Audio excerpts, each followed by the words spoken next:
Miami, Miami, Miami. It feels like Miami. Welcome to the Miami Heat Beat Postgame Show. I'm your host, Giancarlo Navas, and with me today, producer and co-founder Brian Goins. Happy Dwyane Wade Day. Happy Dwyane Wade Day. Folks, again.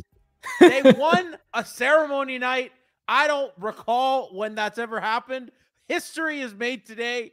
Also joining us today, Saucy Takes, Coach Lou. Lou, turn that shit off and then light it up again. I just turned it up some more, G. Turn this up, man. We're going crazy. This is the first beam light of the regular season. We got light up in here. You can't read that sign that says Saucy Takes. You know, peak Miami Heat Beat. Also joining us today, first time on the program, Kyle Scarlett from Intangible IQ Hoops, self-proclaimed biggest D-Wade stan. Welcome to the program, Kyle. Good to be here. You know, Kyle, my sub heading is always, I miss you, Kyle. But since you're joining, I had to add the Lowry to specify that, you know, so that's my guy. I don't know if you're familiar with my game. So just, you know, just to give you a little backstory. Welcome, chat.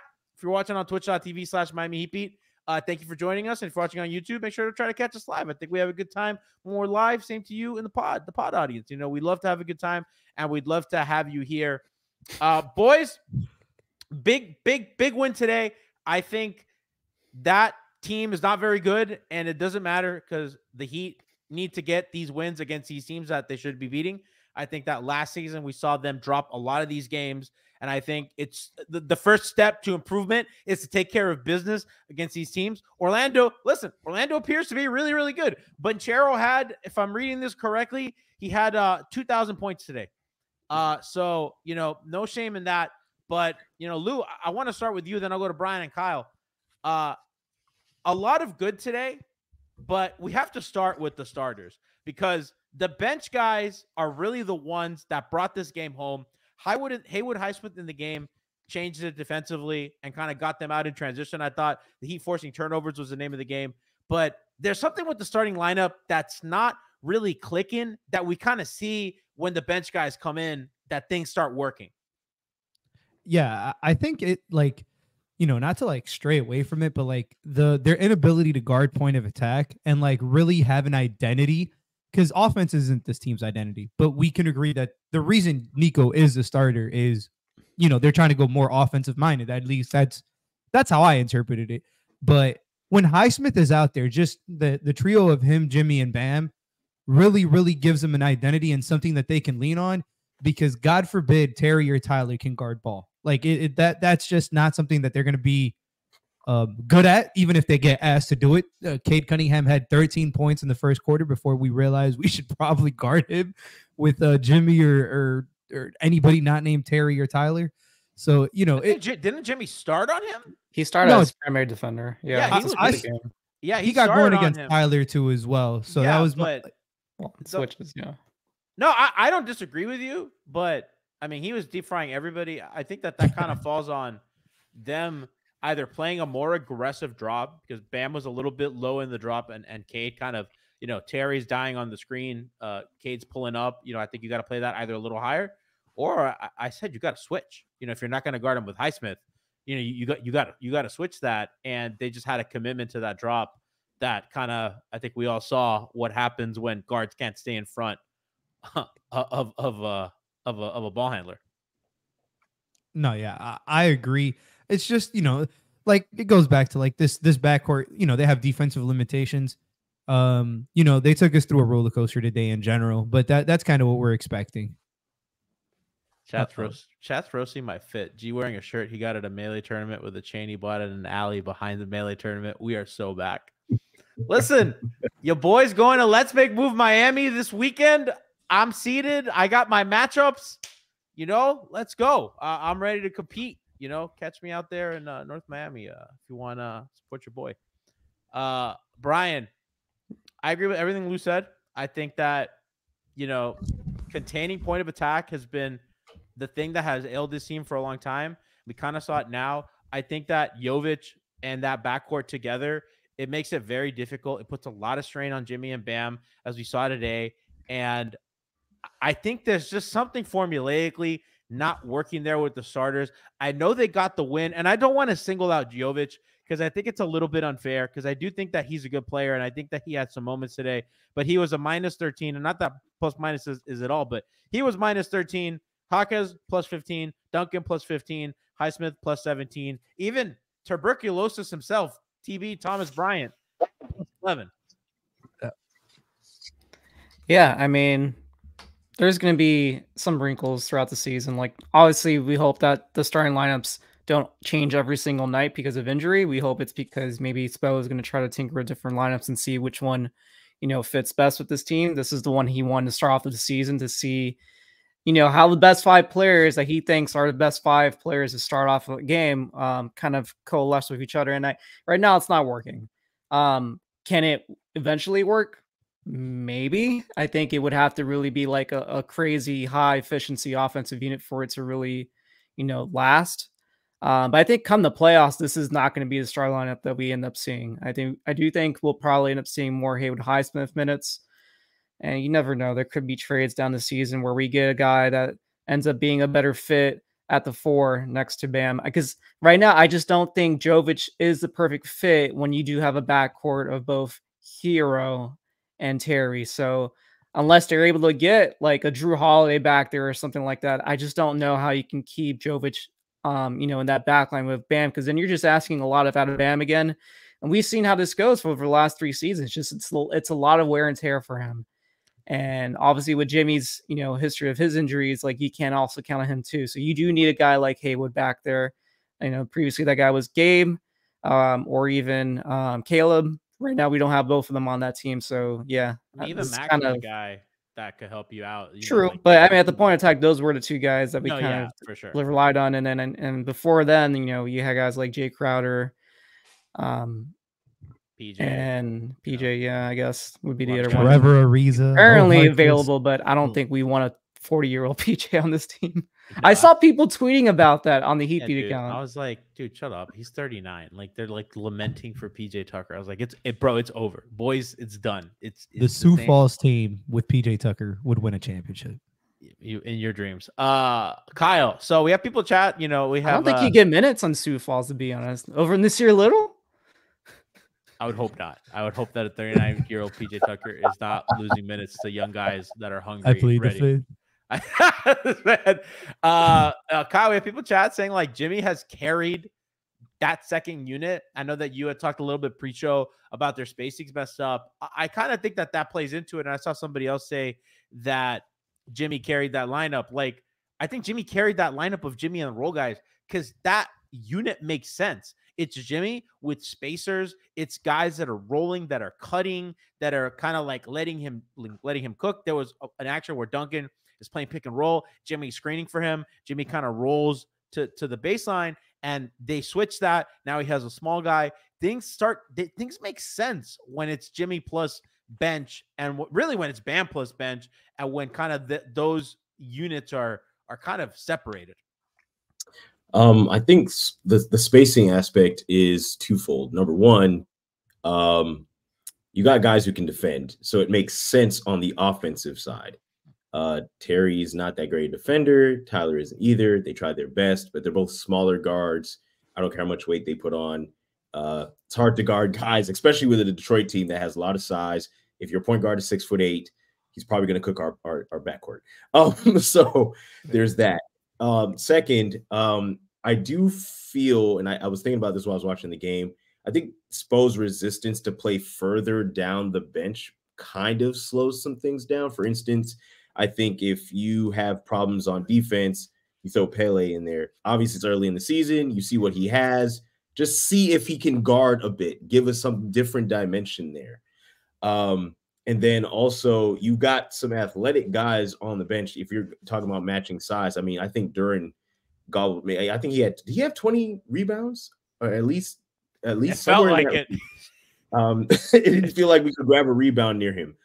So the 15. spacing thing for me is that's insane. The spacing thing for me is one, I think they got some good shots. but I still don't think they're ready for the offense Spo is trying to have them play. Seems like a lot of guys are lost. Thomas Bryant taking a step back three is madness. I can't believe I can't understand what in the world was that. That's not part of the offense. So somebody's got to rein him in a little bit.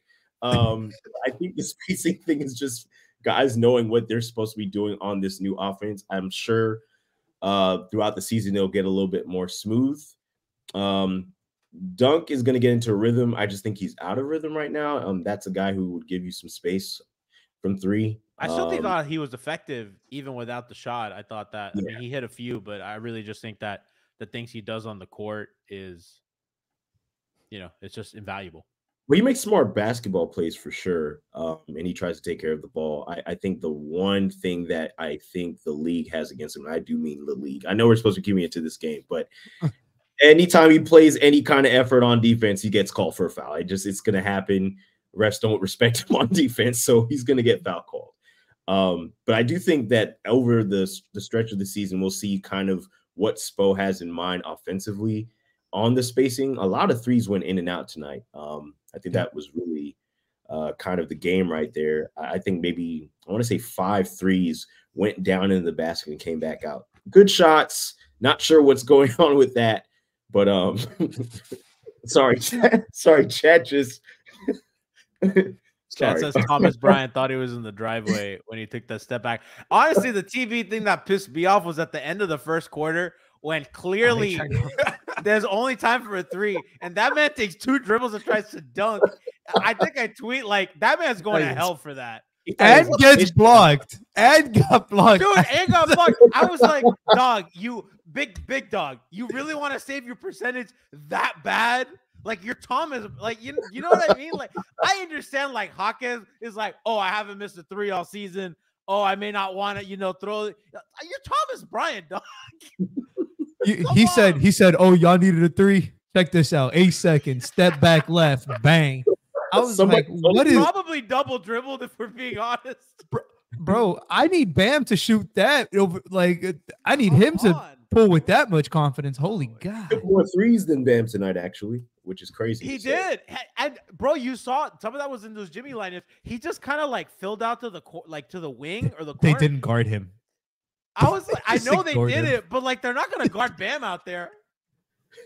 Bam's getting respect. Thomas Bryant is legitimately out there roaming. I don't know what he's doing. He looks like he's the coach's son. And they're like, go ahead. Just go out there and get you some minutes, buddy. Go ahead. The game's over. Let's take a look at the Thomas Bryant 3, because that was what's going on here. That is some extreme weird court awareness. Dude, look, like you have the like you inbounded 1, 2, what like and then he got blocked by Ricky. That's hilarious. Like, big dog, what's going on? Like, just take it. Wow. I don't know. I'm so sick of him. Shout out to TV plus 11. I can't be a hater today.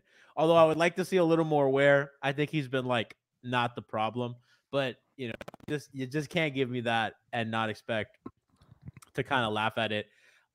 Let's talk about Haywood kind of piggybacking off the starter conversation, because I mean, Lou, and I tweeted this at the time, like I think Jimmy on ball is going to determine a lot this season for them, like how aggressive, how good he is defensively on ball. And I think that kind of combo of him and Haywood just create a lot of pressure on the perimeter.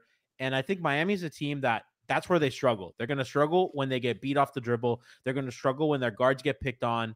I think generally, like, they've done really good against bigger players. Like, they know how to load up on Giannis. They know how to load up on Tatum. Like, they have solutions for some of these power wings. I think, like, these guards that really, really, really have a lot of speed, have shooting ability, give their guards a lot of problems. And I think you kind of saw where, like, you put a little bit of size, like Jimmy and Haywood, on them. You kind of put pressure on the ball handlers. You create turnovers. And that's the only way that I can see their offense kind of consistently having life. I mean, the fast breaks, they've looked like a competent fast break team. I don't know about you guys, I mean, there was a couple plays like there was one with Haywood and Hawkins, and they ran it to perfection. I was like, "Who are you?" I'm the Patrick from SpongeBob. Who are you people? Like, what's going on? No, yeah. Just Highsmith in general. I like the combo. I think they really did like they really found something today in particular, like that the 4-man combo of Highsmith, Jimmy, Bam, and Jaime. They played them for a little bit. I like or even 3 out of those 4 guys in like constant, because Jaime is really, really good off ball and in lanes. And that's where Jimmy really thrives at as a defender at this point in his career in particular. So just Highsmith being able to take that burden and, really, really pressure the guy on ball and make these passes just a little bit more rushed, just a little bit more difficult. And you have the back line of, 2 out of these 3 players behind him, just forcing, making everything a little bit tougher sometimes. Like even Bam had like 3 steals today. I think Jaime had like 5. Jimmy had it was just an insane game from those in terms of like lane steals. So Highsmith is so crucial to this team. I think generally people do not understand that if Haywood Highsmith was to go down, the Heat do not have anybody to replace him. There is not a single person on this team. As much as I love Pell Larson, I hope Pell Larson becomes Highsmith on defense. Like, and I love Pell Larson, but like you're like the Pell Larson guy. Yeah, you're yeah, the but leader of the club. Yeah, for sure. I'm the leader. I gotta come up with we gotta come up with a nickname, man. You know how it's the Haywood Hive. Pete Larson. A bit Pete Larson, I guess. But yeah, we just it's just he's so crucial to what this team does. He makes everybody's job easier on defense, and they're able to get out on these breaks because the offense, even though it did take some strides, and even though the spacing wasn't perfect today, they just missed a lot of shots. Like realistically, they missed, like you said, a lot of shots went in and out. I thought Tyler was pulling. I wasn't mad at it. Honestly, I wasn't mad at it. He shot 3 for 12. He was taking those same shots, hitting them in the first half. It was what it was. Like I wasn't really upset with his shot selection. It's just, Highsmith literally lets everybody go to their roles. And that's a beautiful, beautiful thing. I don't mind if he takes 12, by the way. Like, I think if you're going to do anything, take 12. No, I completely agree. Tyler needs to take, I think he needs to take 10 minimum. So 12 is fine. I agree. I think that's what Spo's been quoted saying. Like, he wants Tyler to take 10 threes a game. If 100, and he has to. Like, he shot 40% last year. He was good before this game. He was at 41%. I'm pretty sure it went down a little bit, but he's still getting good looks. Like, some of these are late shot clock stuff too, but it is what it is. Like, he's your best respect shooter. A man that doesn't protect his percentage. That's all I'm gonna say. It's my biggest pet peeve in the league. I hate dudes that protect their percentage at the end of the clock in quarters. You're gonna love the G League that they made the heave rule. Now, if you throw up a shot with no time left, if it's behind the semicircle of your half court line, they don't count it towards your 3-point percentage. What do they count it as? Even if they make it, they just count it as a heave. Yeah, they just count it as a heave. Even it's like a different stat. Yeah, even if they make it. Obviously, it'll count for a 3-pointer. I actually don't. But it won't. I don't mind that because it's really not a 3-pointer. You're not shooting the ball. You're just fucking. It incentivizes some more spectacle towards the end of quarters instead of people fucking hitting the double fake. My bad. I got it up 0.5 seconds too late. No, you didn't. I guess that only applies if you're not Steph Curry. Yeah. Dude, Steph be like shooting. You know what I mean? Like, or Peyton Pritchard, dude. Peyton Pritchard is a fucking. We are not giving Peyton Pritchard. I hate Peyton Pritchard. We're not giving. No, we're not doing that today.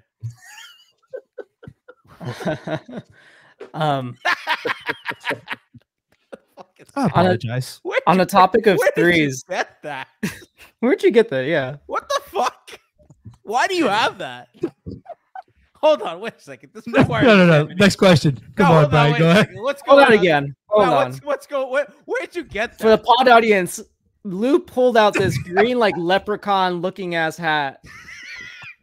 When Halloween's in a couple of days, not it's not even Patty's Day. Like if it was, it's not even mine. It's not even mine. My friend was a Riddler. He forgot his hat, so I took it. That's a little. Looks like I was gonna wear it, but it looks like a Celtics hat, so I said fuck no, and then I just threw it against the wall because still fuck Boston. I don't know. Likely story. Mm-hmm. Brian, continue. I'm so sorry we got cut off. I was gonna say on the topic of the 3-point offense and the spacing we were talking about earlier, the Heat tied their season high from last season in terms of 3-point attempts taken with 47. Anthony Chang from the Miami Herald tweeted that out today. So it just goes to show that they're they're trying to get the 3-point shot attempts up with that, 5-man out offense. And yeah, we did see it tonight. They did, put up a lot of threes. Obviously, they didn't shoot at a well percentage, but just the identity that I guess they're trying to go for on offense, limiting a lot of those mid-range shots, trying to space it. Yeah, it does look pretty clunky right now. But there is, I guess, really an emphasis to get those shot attempts up. So be interested to see if that continues or if they even go like in the 50 or 60 range that we've seen some other teams start off the season shooting from three. I mean, I think it's pretty like, and we've talked a lot about this, how, Miami, they had their shot profile all wrong last season. They were really high in mid-range shots while not being good at mid-range shots. And I kind of want to make that clear. I'm not anti-mid-range jumper. I'm just anti-mid-range jumper if you're not good at it. And they just really weren't good at it. And I think that this new kind of system plays more to their strengths. I think they have better 3-point shooters than mid-range shooters, because I just think that these guys, they don't have size, they don't have elevation, they don't have the first step to create a little bit of separation to kind of get that space to shoot. I think they have enough offensive, they have enough movement to create some form of open. I see you nodding, Kyle. They have like some movement to get some open to 3-pointers, but right. It's better than what they could do in the mid range. Let's talk a little bit about their defense and then kind of go out from there. I thought today the way that they guarded the pick and roll was a little bit kind of lackluster, and I think it's going to be a theme going forward. Kyle, I think that they're committed to Bam and drop, which I don't think is a bad thing, right? And I think that's interesting. Today was a good litmus test because one of the things about putting Bam in a drop is that you're not giving up rebounds, on the back end. You're not switching, and then it's not Hero trying to fight off a 6'9", 6'10" guy. Keeping him in drop theoretically is supposed to keep him in front of the ball, closer to the basket. That was not the case today. I think he had to kind of overhelp a lot because the guards were just getting beat so bad. I just kind of wonder if that's going to keep happening, if they just kind of have to switch again and then say, until we get somebody on ball who can survive a little bit, we're just going to have to go back to our old ways. I think to me, I'm not sure everybody else will be a fan of this. I don't know if you draft a 7-footer and let Bam roam like that to me, that's what makes sense. Now, I don't know if Ware is ready. I don't know if his foot speed is ready. There are some elements that clearly he's going to make some adjustments on. But I would say if you're going to draft a guy in the teens and he's 7 feet tall, you want to optimize Bam, you got to fiddle with it now. It can't be, I can't remember what year it was where Jovic just got kind of tossed into the lineup and he was looking like he had no clue what was going on. This is the time to experiment with what can Ware give you defensively. I mean, that's basically his role on this team. We're not asking him to be Chris Bosh. He's not going to take a bunch of threes unless they're wide open and within the offense. Rebounding. Oh, no, Thomas Bryant says otherwise. Yeah, I can't understand. I can't begin to understand the Bryant over Ware thing. Obviously, one's got more experience as far as that is concerned, but clearly the ceiling is higher on Ware. So to me, if we're 3 games into the season, going on 4, they need to be able to see what happens when you have somebody who primarily protects the basket. That's what you want because Bam does a lot of switching. He covers a lot of holes on defense. And so to me, I think that might be one of the ways to kind of figure out the defensive side. I don't think Ware is the total answer yet. I haven't seen enough sample size to say that, but I think it would be important for them to kind of experiment and see what happens when you have somebody at the back line that's going to guard there and then have Bam kind of roam. Does that defense get better? Are the holes plugged a little bit more? Are guards that are pretty quick, playing against the Heat, do they tend to kind of back off a little bit from trying to drive to the basket when you got 2 guys who can block shots or get stops? So I'm wondering if that's maybe the thing. I don't dislike Thomas Bryant as a person. I just don't want to see him play basketball. I'm with you, man. I said nothing but respect to the man.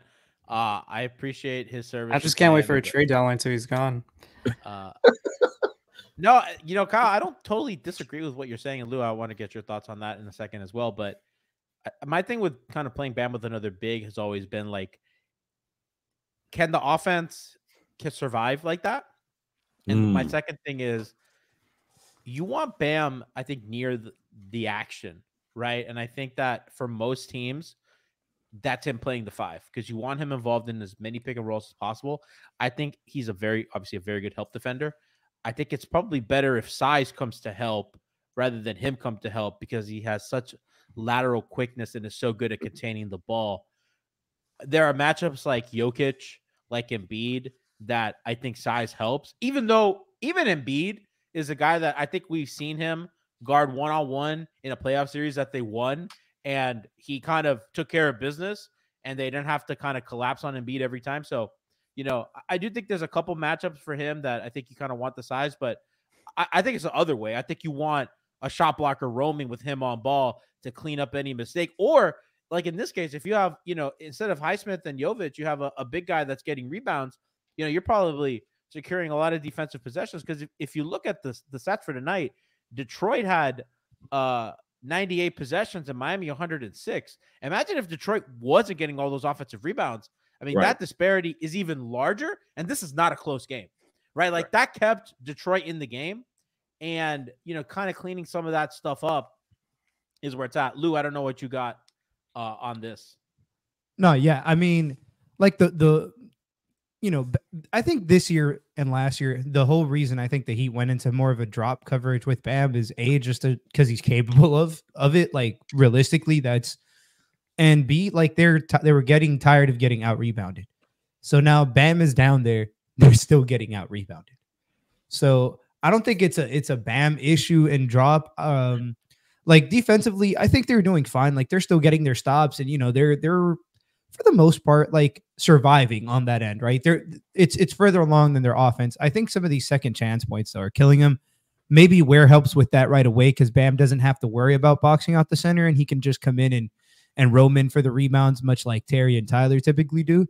But it's obviously a lot better if Bam's the one doing that. I don't know how the offense is going to work, man. That's just my biggest concern. Bam hasn't been shooting them at volume as contested. Like still his shot prep to go into his threes isn't at the caliber of what you would want out of a floor spacer. For a 5, it's fine, but out of a 4, you want the shot prep to be quicker. You want the contested shots to feel more confident. He's not there yet offensively. Ware's not there yet with his shot either. If anybody saw any of the Summer League or the preseason, his shot is slow too. So it's just, maybe this is the time to experiment. I don't think that Spo would do that just because they're still trying to win. And you can't tell them that they're not good enough. They won't believe it. So, as like it is what it is. Bam at the 5 is going to give you your best chance to win, at least for the time being. At least for the time being. And I do think that having versatility is good. I think that you never want to pigeonhole yourself especially in today's league where you're going to face so many. One thing I do disagree with people in that the league has this homogenized style. I actually disagree. I think there's a lot of teams that play very differently. I think the Knicks play a very specific style. I think the Sixers play their own thing. I think the Celtics kind of play their own thing. Obviously, Miami, Orlando is kind of playing their own thing. Although Orlando, I think you can kind of see what they're trying to do. But I do think that there's a lot of different styles, and I think you want to be able to play to those styles as best as you can. And I actually think that when this team has been their most successful, it's because they're flexible. As you saw when they made the finals, hey, we got to play 2 bigs, Bam and Kevin. We're going to go out there. We're going to beat the Bucks. We got to downsize, Bam at the 5, Jimmy, Caleb front court. We got this. We'll do that too. And they could kind of play in all those different ranges. So kind of interesting to see how that season goes. But hey, I think we've been really critical of them. They got to win at home on the night of a ceremony, which they haven't done. I think winning their first home game is important. I think that kind of getting themselves above 500 for the first time this season is important. They're setting themselves up for a matchup against New York, who may or may not be without Jalen Brunson. I don't know the updates out of that. I know the Knicks lost to the Caps today, and Jalen Brunson had an ankle injury. So all eyes on that as we approach Wednesday's match against New York, which that's going to be another, an in-conference game. You want to get those tiebreakers against the teams that you're going to be competing with down the line. So much to look forward to there. Listen, we're gonna close the show out with this is D Wade night, guys. We haven't talked at all about D Wade. Today, the statue got revealed. I think we're all know how that looks. We'll get our thoughts on that in a second. But Pablo, if you can cue up one of the D Wade videos. Jimmy has to find his role on this. Go ahead. And Jimmy has to find his role on this year's team. It's not the same as the first year when he got here. The personnel is different. He's different. He's older, as well. Miles is adding up, but he's smarter as a basketball player than he's ever been. So he has enough pressure. He puts enough pressure on himself to try to, help this organization get to the finals. Let's not get it twisted. We've been to the finals, twice since I left? How many organizations have been to the final twice since I left in 6 years? Not many. So you got to kind of, the noise, yes, is there. But you got to learn how to, you got to learn how to have muffles, put earmuffs on to the noise and focus on the work. Listen, Brian, Cook, I totally agree. I think the fan base has been, I don't understand they're upset, but I think Dwyane kind of put a lot into perspective. Yeah, should they have been better some of these years that they didn't make the finals? But I mean, I think that's perspective from a guy that has been through championships and a 15-win season. Boy, I want to give it to Kyle. I think you probably have a better perspective than this.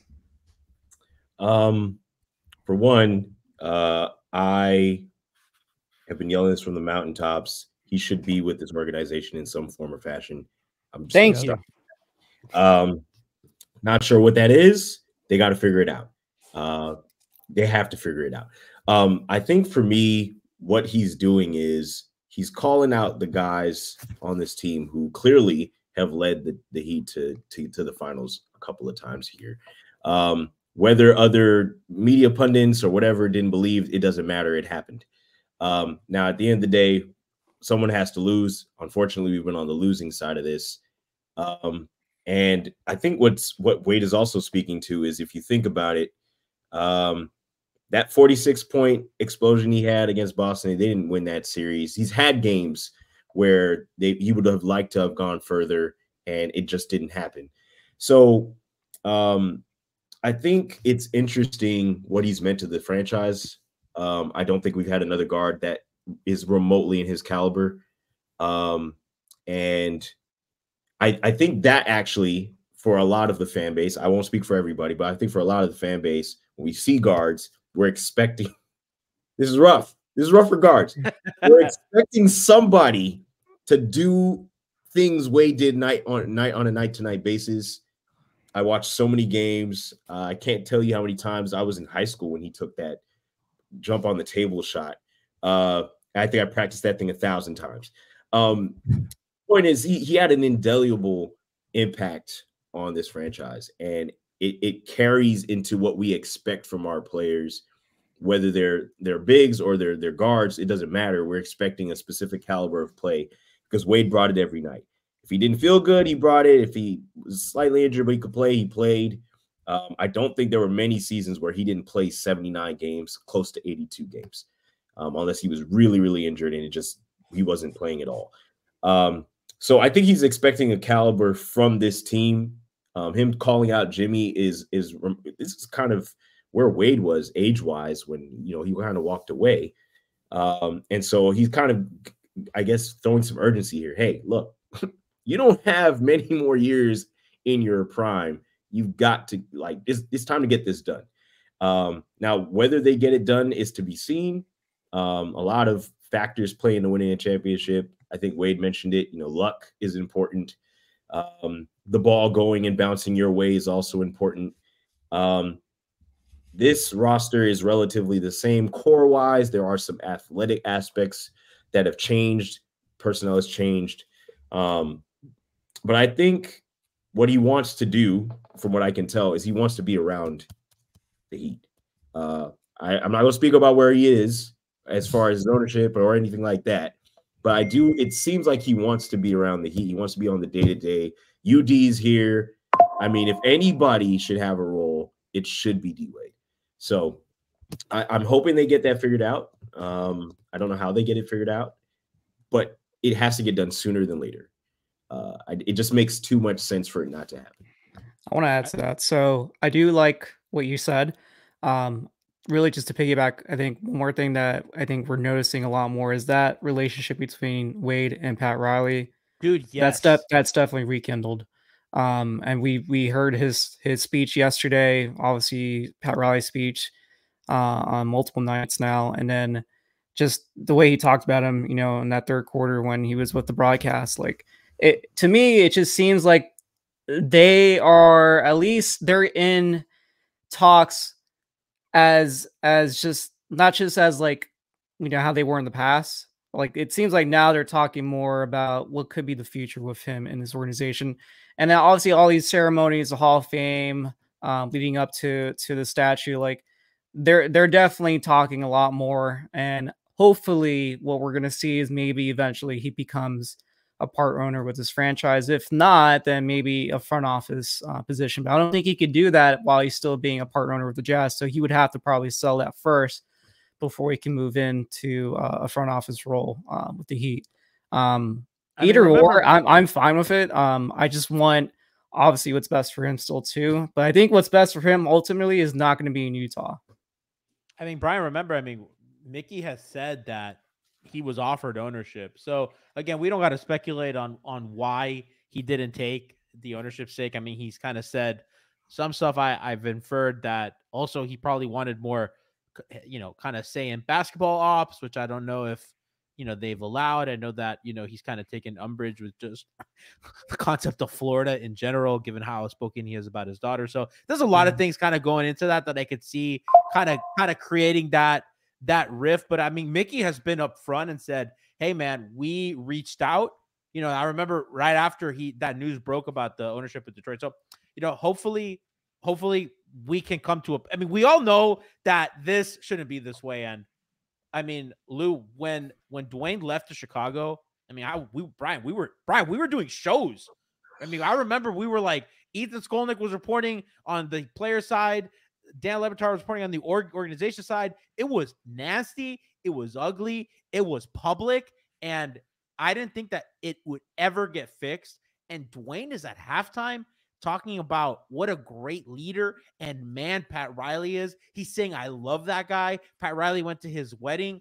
This shit, Moose in chat is right. He's like, it's never been stronger. It's so crazy how I don't even think when Dwyane was a player, he had this kind of affection for Pat. And look where we are. Yeah, no, like it just feels like this. Like, I think you guys said it best. Like, he wants to be back here. Like, he's been here basically the whole first week of the season. You know where he hasn't been? In Utah. You know where he doesn't have a home? In Utah. Like, he doesn't even have a house there. Like, maybe boat down here. yeah. He probably viewed it as an investment, man. I think he's saying all the things. He's given all the hints.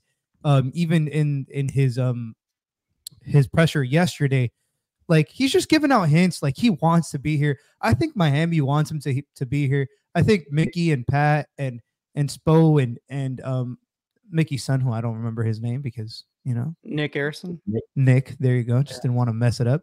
But Nick as well. Like, I think they're just, I think they've had internal talks and they know Pat's probably not going to be in charge much longer. And they're trying to get Wade to step into some kind of ownership role, maybe with UD or in the same. I think Wade he said it too. He's like, I'm a businessman. He even said it during his meetings. So it sounds like, the price that they gave him, he felt like he should have been respected more and gotten a better deal. He wanted to be here, man. And you can tell he wants to be here. He smiles every time he's here. The only thing that saved the Miami Heat's third quarter was his fucking interview. Let's be honest.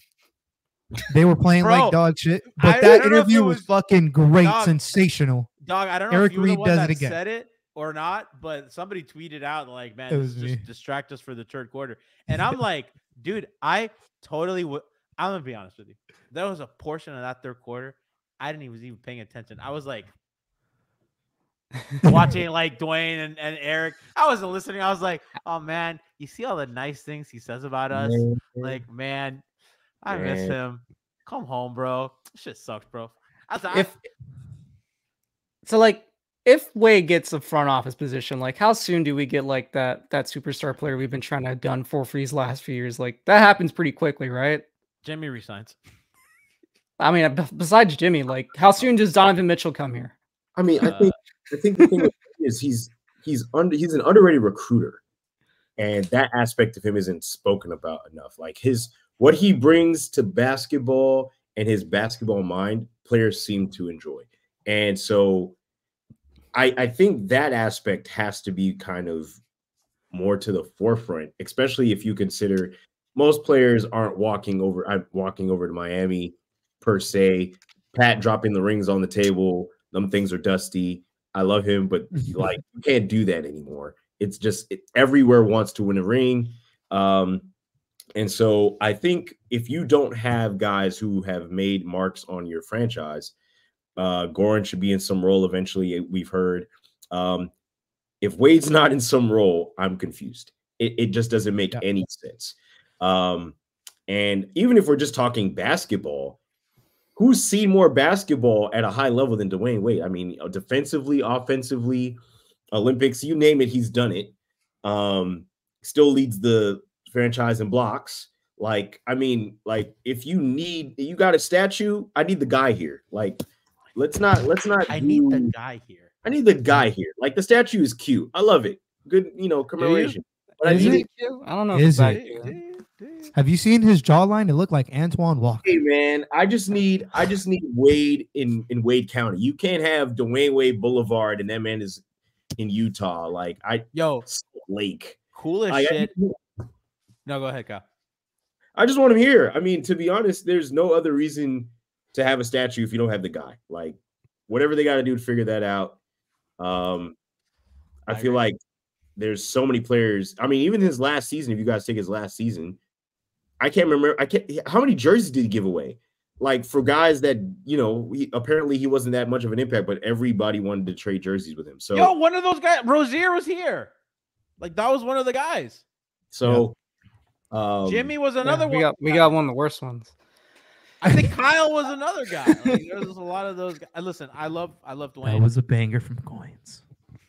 I missed it. What was it? He said we got one of the worst ones. The jerseys. Oh, wow. Dang. It was funny. It was a good time. I was so focused on time and like wrapping up. I was just listen. You do potting for 12 years. Sometimes you're not listening to your co-host and you're just like, oh wow, we're running on time here. I'm like a middle manager, like zooming through a show sheet. Not to go too inside basketball, but all right. We haven't talked about the 5,000-pound elephant in the room.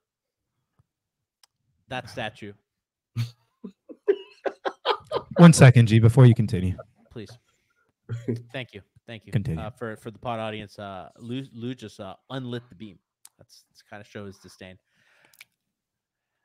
Listen, we don't got to shit on it. I think Twitter speaks for itself. I think we all know how we feel. I don't think I got to tell you that looks like Dwyane Wade needs to take Benadryl because his face is like. I don't got to tell you what you already know. I'm not going to listen to the Will Manso media, the Jeremy Taché media, the Ira Winderman, Alex Solana propaganda machines. I don't believe you that it looks better in person. Alex Toledo, Ethan Skolnick, I don't believe you. Brady Hawk, I love you. You guys are my friends. I don't believe it looks better in person. I'll see it for myself Wednesday. I don't believe it.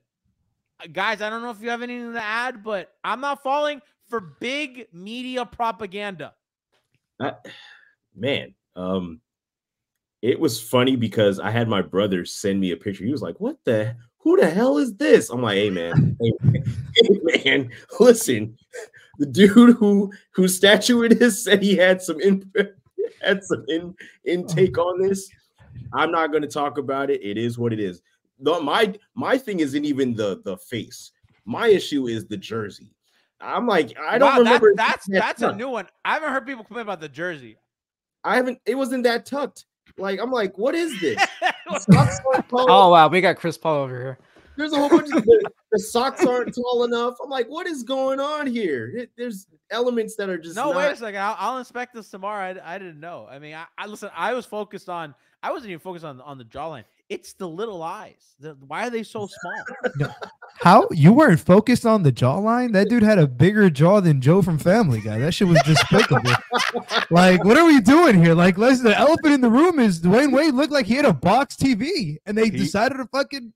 What is that? Like, realistically, you know, I know how I know it's bad. I have family who just came from Cuba. They sit down, they watch every Heat game, right? They're like 19, 20. They're really into basketball. Never saw Dwyane Wade play. You know, Cuba, they don't even have TV over there. So they're sitting here and they're watching. And they're like, well, who are they interviewing? And then they're showing the statue right next to him. I'm like, that's his statue. He's like, oh, you could have fooled me. And then I showed him a picture of Antoine Walker. He's like, it looks more like that guy. Oye, Bobby. Then wait. What was I saw funniest people thing? putting gifs of like taking down Soviet monuments that if they lose this game, we were gonna have to go to the arena. You mean the Saddam Hussein one? Like take down like civil war general fucking things, you know, like taking down the statues. Hey, we want to know with the statue. That's all that matters. Hey man, listen. At the end of the day, it's here to stay. So I thought, you know, I saw Harrison Fagan put out a tweet, and he put the face of the Dwyane Wade statue on the Dwyane Wade LeBron dunk moment. So I thought it might be fun if we kind of look through what Dwayne's face in the statue would look like in some pretty iconic moments in Heat and maybe some pop culture moments. We got the famous Wade and LeBron, you know, we got the famous Wade and LeBron moment here, right? You know, with that look at his beautiful eyes, guys. Do you see that? Is he squinting? Didn't he get traded shortly after? Why has he got a crimson chin? That's what I'm saying. Do you see? It looks like he had a box television set, dude. It's nasty. Listen, we got other moments here. We got D Wade in the dunk contest. You know, that actually looks like him with the glasses on. I think you're right. I think the eyes are a little bit worse. I mean, also I think the eyes. It looks better with the yeah. You know, we got. They should have put the glasses on him. Dress him up. What are we doing? Zane Go on Twitter. You know, we got the big three. You know, that looks really bad. Why is he look way more bald in this picture than the other one? He looks older. He just looks old. His eyes are small. I mean, look how young Chris Bosh and LeBron look. That looks like Olympic Dwyane Wade when he had like the bald hairdo in the Olympics. Except if he was like aged up in like a Futurama episode. Yeah. Wow. Listen, courtesy of Haters versus Heats, you know, winning the championship. That one doesn't look as bad. Look at him. He's happy. He's there. Look, he's won. He's a champion. You know, that's just how I remember it. We got Dwyane Wade as Walter White in that Breaking Bad scene. I mean, look, it's a similar vibe, right? Kind of, you know, expand to pop culture a little bit. We got D Wade and Shaq. Just how I remember. Really bad. Wade looks older than Shaq in this picture. Just how I remember it. And I gotta be honest, I saw a picture of Dwyane walking up to the statue. It looked like something out of Final Fantasy. I'm not gonna lie. It looked like D Wade is facing an RPG boss, and he's walking to meet his maker. And you know, that's just a little, you know, it's here to stay, guys. It's here to stay, and we gotta get used to it, whether we like it or not. It is what it is. It's provocative. Chat says, you know, it's comparable to Sephiroth and Era. You know, that's what I'm saying. You know, saying he looks like the guy from I Am Legend. That's a crazy take. That's a crazy take. What calling Will Smith the guy from I Am Legend, or no, saying the statue looks like the infected dude from. Do you remember what those things look like, man? I actually don't. I've seen that movie. The only thing I remember is the dog. Oh man, That's come all on. I remember from that movie. Because I remember, that's sad. oh, dude, everybody was like, "How could they do that? Yikes. How could they?" Oh no. yeah, this is the dude. Yeah, Yeah, I chat. see it. I see it. Let me see. I'm gonna Google infected. Dude, Yeah, just type in "I'm Legend infected dude." I am legend. Okay, let's see. Let's pull this up. no, listen. We'll share screen. We have technology here. You know what I mean? That's foul. That's foul, chat. That's fucking foul. Chat, that's foul. Wow. Wow. You can't do that. You will not do that to my goat. That you will not do that to my goat. Crazy. That's crazy. All right. Wow. Your 2006. That's a concept art. No, what he actually looks like is like the one in the bottom underneath that. That's in the movie. Yeah, that's kind of crazy. It's not that bad. That's nuts. I don't think there would be kids running towards it. That's pretty bad. Oh my god.